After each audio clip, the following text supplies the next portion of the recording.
In the last 5 games, the Lakers haven't played exactly the prettiest form of basketball, but we need to go over some things. First, the Lakers desperately need some help on the perimeter. I'm not talking about how the Lakers are ranked 18th in the league, only shooting the 3 ball at a 35.4% clip. No, I'm talking about how the Lakers are letting teams shoot way too many threes. When teams play against the Lakers, they're attempting 37.7 threes a game, which ranks the Lakers 21st in the entire league. And the crazy thing is, our opponents are shooting them at a 38.1% clip, which ranks the Lakers bottom 3 in the entire league. You know, for a team with championship aspirations, we cannot let our opponents shoot damn near 40% from behind the arc. That is crazy. Also, damn near putting up 40 shots a game. That has to change. And I wish the defensive struggles end there, but unfortunately not. The Lakers have just been terrible in getting stops. When it comes to giving up points off of fast breaks, the Lakers are giving up 16.1. Now, off of turnovers, they are letting their opponents get to 15, which is kind of crazy. I honestly thought it was going to be a lot higher. Because in our last game, off of fast break points alone, we let our opponents score 21, 20, 11, 27, and 18. Now, obviously, a trade could help here and there, but I'm going to get into that in just a moment. But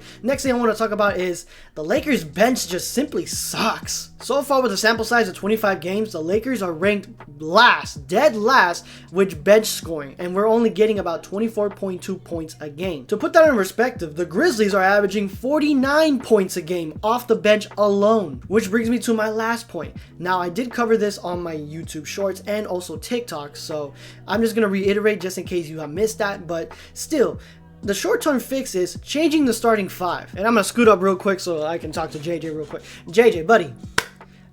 Rui Hachimura being the starting 5, it's just not working. It makes no sense, and it simply has not working. Look, I understand that last season we had 20 different starting lineups, and that you're keeping to your word this season with, you know, minimizing that, but still, it's just simply not working. Like, the lineup with LeBron, Luka, AR, Ayton, and Rui Hachimura has an offensive rating of 107.6 with a defensive rating of 120.7. Now, that net rating is negative 13.1. So the easy fix would be to switch out Smart with Rui, because now that fixes 2 issues: the starting unit having some defensive pressure and the bench having some scoring, because then Rui can go out and do his damage offensively there, get more touches, because again, in previous games he's not gotten that many touches. Plus, with Smart starting, that simply sets the tone defensively, because again, the lineup with LeBron James, AR, and Luka, it's not going to get it done on defensive end, I can tell you that much. Even before AR was sidelined for the week due to his injury, it still made more sense to swap out Rui Hachimura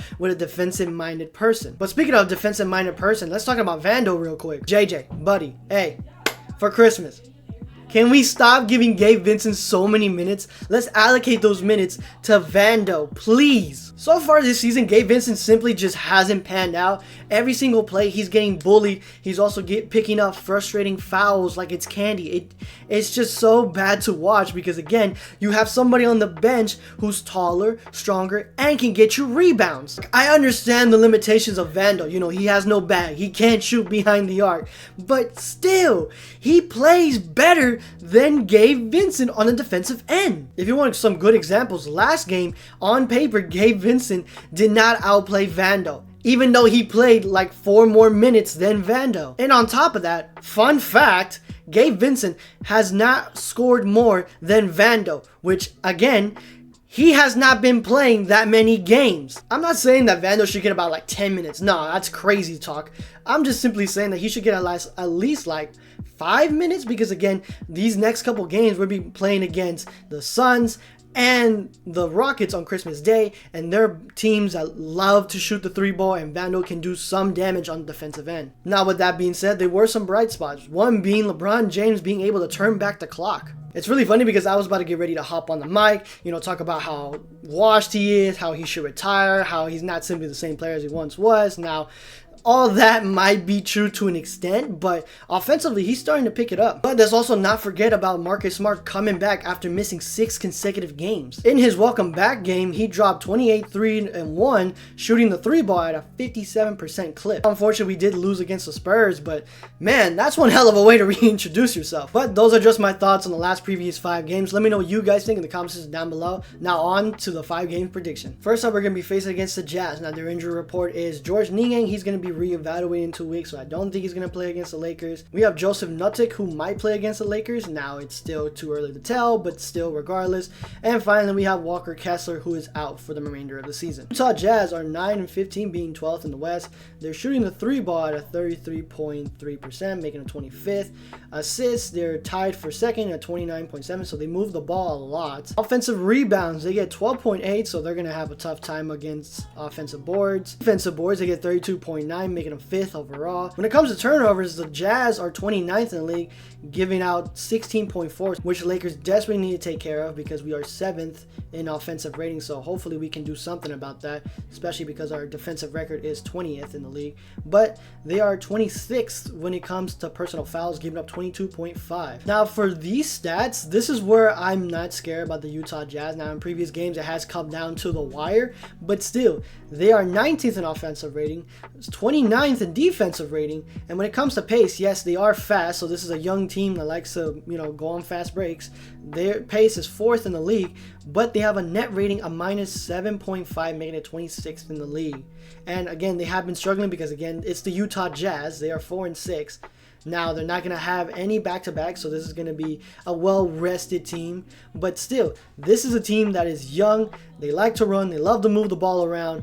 But still, they turn the ball a lot. I mean, I still have the Lakers winning this regardless of how, hungry they are since the last game. Next up is going to be against the Clippers. Now, their injury report is James Harden, who is day-to-day. Nicholas Batum, who's also day-to-day. Derrick Jones Jr., he's going to be out with a knee injury, and also Bradley Beal's still out for the remainder of the season. Now for the Clippers, they are 13th in the West, being 6-19. They are shooting the 3 ball at a 35.6%, making them 20th in the league. Their assists, they are 23.6, making them 29th in the league. Their offensive boards, about the same as the Lakers, being 9.6. Their defensive boards being 31, making them 27th overall. Their turnover rates, they are 22nd in the league, only giving out 15.5. Their personal fouls are only giving up 20.2, being 6th in the league, so they're not fouling. That's bad if you're the Lakers. But again, 22nd in offensive rating, 26th in defensive rating, 28th in pace, so they're really slow, and they have a net rating of -5.1, making it 24th in the league. And in the last 10 games, they are 2-8. I know previously they did lose. I think they lost like 18 of the last 21 or something crazy like that. But still, there's nothing good about this team. I mean, if you want to count personal fouls, like they don't foul a lot, but still, compare their offense to the Lakers' offense. We are 7th, and we're gonna take fully advantage of how poorly defensively this team is, being 26th in the league. So I still have the Lakers winning against the Clippers, regardless of how many boards they get. Next up is going to be against the Phoenix Suns. Now their injury report is Isaiah Livers might play against the Lakers. Kobe Bree is going to be assigned with the G League. Now I don't know if that's going to change anytime soon, but speaking of things I haven't seen any updates on, Jalen Green is still no updates, so I don't know when he's going to be ready. I haven't seen anything. I could be wrong. Let me know in the comment section down below, Phoenix fans, but still, that's the injury report for the Phoenix Suns. Now the Phoenix Suns, they are 14-12, being 7th in the league. Their 3-point shooting is 36.6, still being 12th in the league, so a lot better than the Lakers. You can tell because the last game we played against the Suns, they just kept splashing from 3, unfortunately, due to the Lakers' poor defensive effort. Assists, they are 25-5, being 19th. And offensive boards, this is where the Lakers are desperately going to have some problems because offensively they're getting 12.5 and defensively 29.6. So defensively the Lakers are picking up a lot more offensive boards, but offensively that's when the Lakers are going to struggle. Same thing with the Utah Jazz being 12, 8, and 32 and 39, but still the Jazz are Jazz, so I don't expect them to beat us. But again, this is a team that is very scrappy. I do expect the Suns to put up some sort of fight, especially because the last game, how that ended, oh man, Phoenix is going to be hungry on that one. Their personal fouls as well, 22.4, being 24th in the league. Now, here's where the Phoenix Suns will do their most damage. I mean, they're basically an average team across the board. I mean, 15th in offensive rating. Defensively, they are 16th. Pace, 23rd. And they also have a net rating of 0.3, making it 17th in the league. Now, in the last 10 games, they have struggled just a little bit, being 4-6. They're not going to have a back-to-back because all 3 previous games, there's not going to be no back-to-backs. But still, they're going to beat us when it comes to defense. And also, Lakers are just really bad when it comes to, turning over the ball. and those Phoenix Suns pick up 10.8 steals a game. Because if you look at the Lakers ranking when it comes to turnovers, we are 21st in the league, and personal fouls, we are 3rd. So again, the Lakers are going to have one hell of a match, because again, our defense is so much worse than their offense, and our offense is way better than their defense, but it doesn't matter because they're going to be trying their best to disrupt anything and get on fast breaks. It pains me to say, but I think the Lakers might actually lose against the Phoenix Suns because they just have trouble against teams that love to push the pace, get steals, and just play competent defense. It's just really bad to see this Lakers team who has started off pretty good, and then now we're facing teams that are above 500, and it's just a downward spiral. Next up is going to be the Christmas Day game. Now we're going to be going up against the Rockets. Taro Eastman might play against the Lakers. Dodo is still going to be out. He's eyeing a return in January, and Fred VanVleet is out due to an ACL injury. Now the Houston Rockets are 3rd in the league, having a record of 16-9. Their 3-point shooting is 3rd in best, being 39.6, so the Lakers are going to have trouble on the perimeter. Assists, they are 25-4, being 22nd.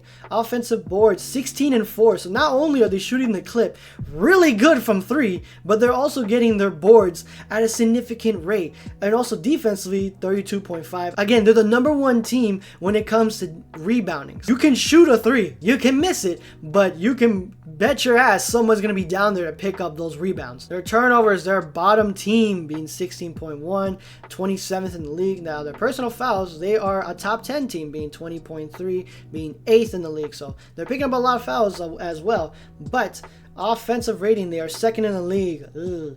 Defensive rating, they are top 5, being 4th in the league. Ugh. Pace, they're one of the slowest teams. They're 29th in the league. And for the net rating, they have a 10.4, being 2nd in the league. So again, when they beat teams, it's by double digits. Now in the last 10 games, they have been pretty solid, being 7-3. Now no back-to-back, so we can't excuse us from not being tired or anything like that, but still, this is a team that is an offensive juggernaut, and they are a rebounding machine. So the Lakers are going to have one hell of a match on their hands, because again, our offense is bad, our defense is bad, our rebounding is bad. Like, everything about the Lakers screams we're going to lose, because our net rating, when we beat teams, it's by a hair, only being 1.6. So it doesn't matter how good our offense is. If we can't defend at a competent rate, we're not going to go and win this game at a huge margin. So it pains me to say, but I think the Lakers might lose on Christmas Day. And lastly, for the 5-game prediction, we have the Sacramento Kings. Now, their injury report is Zach LaVine is going to be day-to-day. Drew Eubanks is going to be reevaluated in 3 weeks, so he's not going to play against the Lakers. And also, Sabonis is going to be reevaluated in 3 to 4 weeks, so he's also going to be out against the Lakers as well. Now, the record is 6-20, being 14th in the league. Their 3-point shooting is 19th, being 35.3. Their assists are 21st, being 25.4, so just 4 spots better than the Lakers. And also their offensive boards, they are getting 9.2. Their defensive boards are getting 30.6, 29. So one of the worst rebounding teams in the league. Turnovers, they are 8th in the league when it comes to turnovers, 14.1. Their personal fouls, they are 7th in the league, being 20.3. And their offensive rating is worst in the league. Defensively, bottom 3. Their pace, they are pretty fast, being 8th. And they have a net rating of minus 11.3, being one of the worst teams in the league. So overall, across the board, the Lakers should win this, because again, in the last 10 games, they are 3-7. And this is also going to be a second night of a back-to-back. Now, that is going to be a trap game for the Kings. But again, this is a team that has nothing going for them. They can't do anything on offense. They can't do anything on defense. I mean, sure, they don't turn the ball over and they don't pick up that many fouls, but with a record of 6-20, I mean, obviously something's wrong there. So I think the Lakers are going to win this. So my prediction is I think the Lakers are going to go at least 3-2. But of course, what do you guys think? I'd love to hear what you guys think in the comments down below. Click like, share, and subscribe. We're trying to hit to 145. Hopefully we can do that by the end of the year. And until next time, everybody, see ya and stay safe.